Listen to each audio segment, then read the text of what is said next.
A spacecraft launched in 1977, running on computer technology less powerful than a modern calculator, crossed an invisible boundary at the edge of our solar system and recorded temperatures scientists calculated at roughly 54,000 degrees Fahrenheit, hotter than the surface of the sun itself.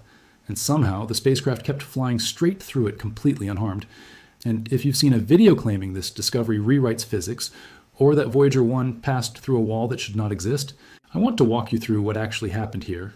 Because the real, complete science is genuinely fascinating, and it doesn't actually break any laws of physics at all, once you understand the specific, important detail that most of these dramatic headlines conveniently leave out. So let's start with the actual correct terminology, because that's exactly where the story needs to begin. While what's being nicknamed the Wall of Fire in a lot of viral content is more formally and accurately known as the Heliopause. And I want to explain exactly what that boundary actually is, because understanding it properly is the key to understanding why this discovery, while genuinely remarkable, doesn't actually contradict anything we already know about physics. Our sun constantly emits a stream of charged particles called the solar wind, blasting outward in every direction. And that solar wind inflates an enormous protective bubble around our entire solar system called the heliosphere. And that bubble does something genuinely important for us here on Earth. It shields our solar system from a significant portion of the harsh cosmic radiation that fills the rest of the galaxy. But that protective bubble doesn't extend forever. At a certain distance, the outward pressure of the solar wind finally weakens enough that it gets overwhelmed by the interstellar medium, the thin gas and plasma that fills the space between stars.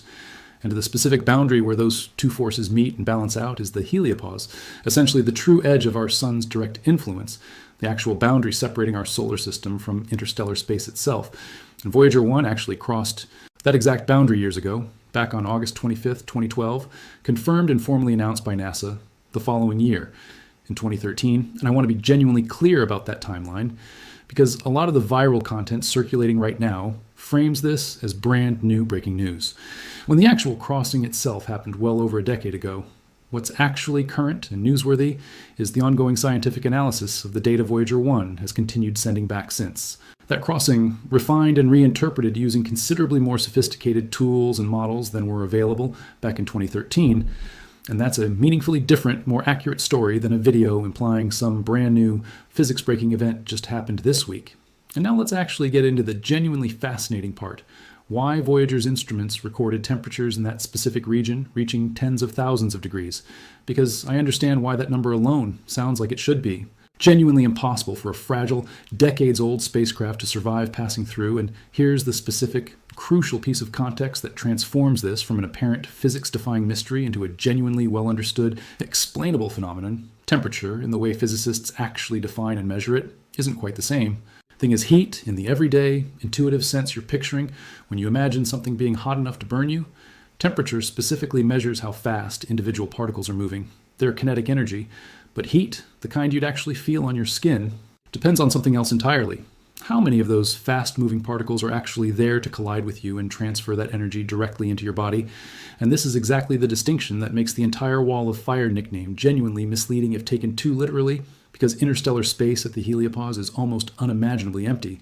We're talking about a region so sparse that individual charged particles might travel enormous distances without ever actually colliding with anything else at all. Meaning even though those particular particles are moving at genuinely extreme speeds, extreme enough to calculate out to that eye catching 54,000 degree figure, there simply aren't enough of them, packed closely enough together, to actually transfer that energy into Voyager 1's spacecraft body in any meaningful, harmful way.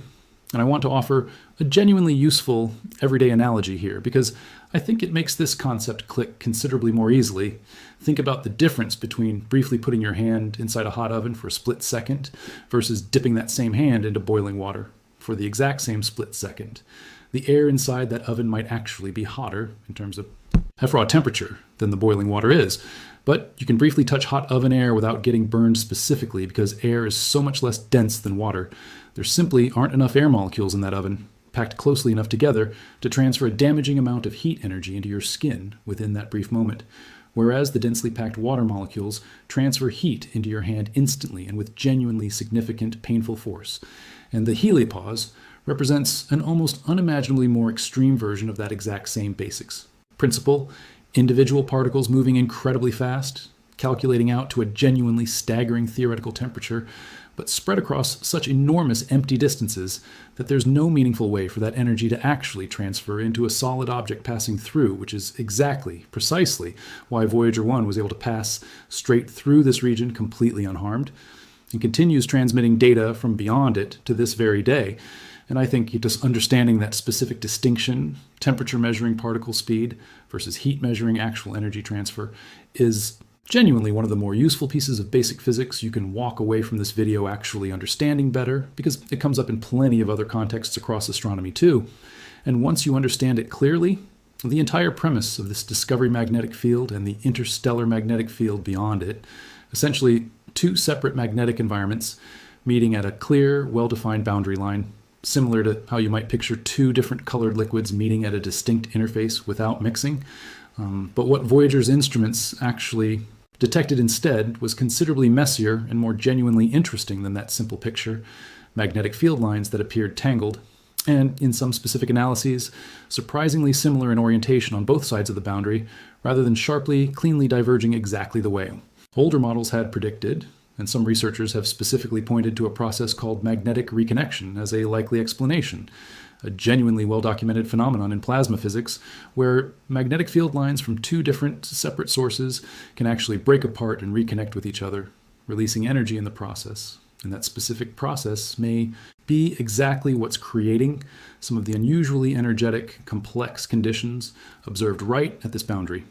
And I think that's honestly the genuinely fascinating part of this entire story. Not a wall that shouldn't exist, but a boundary that's turning out to be considerably more dynamic, complex, and scientifically rich than the simpler models scientists had originally predicted before Voyager 1 actually got there and started sending back real direct measurements. And I want to spend a moment explaining why refining and updating a scientific model based on genuinely new direct observational data is exactly how good science is actually supposed to work, rather than being some kind of embarrassing failure or a sign that scientists somehow got something fundamentally wrong. Prior to Voyager 1's crossing, scientists had never actually been able to directly measure conditions at the Heliopause at all. Every single model of what that boundary might look like was necessarily built on theoretical calculations and comparatively indirect observations, extrapolated from data gathered much closer to the Sun, and Voyager 1 represented humanity's very first direct physical measurement of this specific region, meaning some of our previous assumptions turning out to be somewhat incomplete or oversimplified. Once real, direct data actually came in is honestly a completely normal, expected, and genuinely valuable part of how scientific understanding actually advances over time. Refining a model based on new evidence isn't a sign science was broken, it's a sign science is actually working exactly as intended. And I think it's worth mentioning too that Voyager 1 wasn't traveling alone on this specific journey either. Its twin spacecraft, Voyager 2, crossed its own portion of the Heliopause in a different direction back in November of 2018, roughly 6 years after Voyager 1's own crossing. And having two independent spacecraft cross this boundary at different locations and different times has given scientists an even more valuable, genuinely comparative data set, letting researchers examine whether the Heliopause behaves consistently across different regions, or whether its specific characteristics vary, meaningfully depending on exactly where and when a spacecraft happens to pass through it. And that kind of comparative analysis, examining data from two separate crossing points rather than relying on just one single spacecraft's observations, is exactly the kind of rigorous, careful scientific work that continues actively happening today, considerably more than a decade after either spacecraft actually made its own individual crossing. And I want to talk about the actual current state of Voyager 1 itself too, because I think it's genuinely worth appreciating just how remarkable it is that this specific spacecraft is still operating and still contributing valuable science at all, nearly 50 years after its original 1977 launch, and it's currently the most distant human-made object in existence, more than 25 billion kilometers from Earth. And it's been steadily, gradually losing operational power for years now, as the plutonium fueling its onboard generators continues its slow, natural radioactive decay, and NASA's engineering team has had to progressively power down individual scientific instruments over recent years, specifically to conserve whatever power remains, meaning only a small handful of instruments still remain actively functioning today. But remarkably, the specific instruments that first detected and continue studying this Heliopause boundary region have remained among the highest priority instruments the team has specifically worked to keep running for as long as genuinely possible, precisely because the genuinely irreplaceable scientific data they continue providing about this specific, otherwise completely unreachable region of space simply cannot be gathered any other way.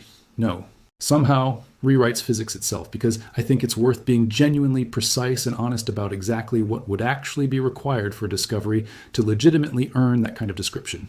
Rewriting physics, in the way scientists actually use that phrase seriously, means finding direct observational evidence that fundamentally contradicts well-established, thoroughly tested physical laws, something like discovering energy genuinely being created from nothing, or a particle behaving in a way that flatly violates the conservation of momentum. And nothing about Voyager 1's Heliopause observations does anything remotely close to that. Every single specific finding we've walked through in this video, high particle velocities in an extremely sparse region, complex and tangled magnetic field behavior, evidence potentially consistent with magnetic reconnection, is entirely explainable using existing, well-established physics. The specific behavior observed simply wasn't fully, precisely predicted in advance by our prior models of this particular previously unreachable region. And that's a meaningfully, importantly different thing than physics itself being wrong or somehow being rewritten from scratch. And I think that specific distinction between refining and improving an incomplete model and genuinely overturning a fundamental physical law is exactly the kind of nuance that consistently gets lost when real, legitimate science gets compressed down into a dramatic, attention-grabbing video title. And I want to spend a moment on why this specific kind of content, science that's technically rooted in something genuinely real, but then dramatically exaggerated and reframed for maximum shock value, has become so extremely common, specifically within space and astronomy content online. Because I think recognizing this pattern is honestly one of the most useful, broadly applicable takeaways from this entire video. Going forward, genuine, real astronomical discoveries are honestly already remarkable enough on their own merits. They simply don't always sound quite as immediately, viscerally dramatic as a title promising physics has been rewritten, or that a spacecraft passed through a wall that should not exist, and that specific gap between how genuinely exciting real science actually is and how much more attention grabbing a wildly exaggerated version of that. That same science can be made to sound is exactly the space that a huge amount of low-quality, clickbait-driven content deliberately exploits, taking a genuinely real, well-documented finding, and specifically layering exaggerated, sensationalized language directly on top of it, without technically lying about the underlying core event outright. And I think that's honestly one of the trickier, more common patterns to actually spot as a viewer, because these specific videos aren't purely making things up entirely from nothing. The heliopause is real, Voyager 1 genuinely did cross it, and the temperature calculations genuinely are accurate. It's specifically the framing, the interpretation, and the deliberately dramatic language wrapped around those real facts that gets stretched considerably beyond what the actual underlying science genuinely supports. And I want to close by actually giving you a practical, genuinely useful way to spot this exact pattern for yourself going forward. Whenever you see a headline claiming a discovery rewrites physics, breaks known laws of science, or reveals something that should not exist, treat that specific kind of language itself as a meaningful warning sign worth pausing over, because genuine working scientists, the actual people who publish peer-reviewed research and speak on the record to reputable science journalists, almost never actually use that exact kind of absolute sweeping language themselves. All scientific findings get described using careful, precise, appropriately measured language. Instead, refines our understanding, is consistent with, or represents, an unexpected but explainable phenomenon, rather than sweeping, superlative claims about entire fields of established science somehow being overturned overnight by one single spacecraft measurement. And if you specifically want to actually verify a story exactly like this one for yourself, going directly to NASA's own official Voyager mission pages or to JPL's own public statements, gives you the real, complete, appropriately careful version of the story, directly from the actual scientists and engineers who work on this mission, rather than a secondhand, dramatically embellished retelling assembled specifically to maximize clicks and views, rather than to accurately inform you about what genuinely happened. And I want to bring this all together now with an honest, complete summary, because I think the real, accurate version of this story is genuinely more satisfying than the exaggerated one. Voyager 1 crossed the heliopause, the true boundary separating our solar system from interstellar space, back in 2012, confirmed by NASA in 2013, and its instruments detected extremely high theoretical temperatures in that specific region, a genuinely real, accurate finding, fully explained by the basic physical distinction between temperature, which measures how fast individual particles are moving, and heat, which depends on how many of those particles are actually present and colliding densely enough to transfer that energy into something else. And because interstellar space at that specific boundary is so extraordinarily sparse, Voyager 1 passed straight through completely unharmed and continues operating and transmitting valuable scientific data from that same region to this very day. A more recent, ongoing analysis of the data has revealed a genuinely more complex, dynamic magnetic environment at that boundary than scientists had originally predicted, likely involving a real, well-understood phenomenon called magnetic reconnection, representing exactly the kind of meaningful, valuable scientific refinement that happens naturally whenever humanity gathers its very first direct measurements of a previously unreachable, unexplored region of space. None of this actually rewrites physics. None of it represents some kind of wall that shouldn't exist. It's real, patient, methodical science, steadily improving our understanding of a genuinely fascinating boundary at the true edge of our solar system. And I think that's honestly a far more interesting, more satisfying story than any exaggerated version. And if it could ever be, if this helped you understand the real, complete, and accurate science behind this story instead of a misleading, sensationalized headline, hit subscribe, because we're going to keep breaking down real space discoveries clearly and honestly, correcting the exaggerated parts along the way every single time. See you in the next one.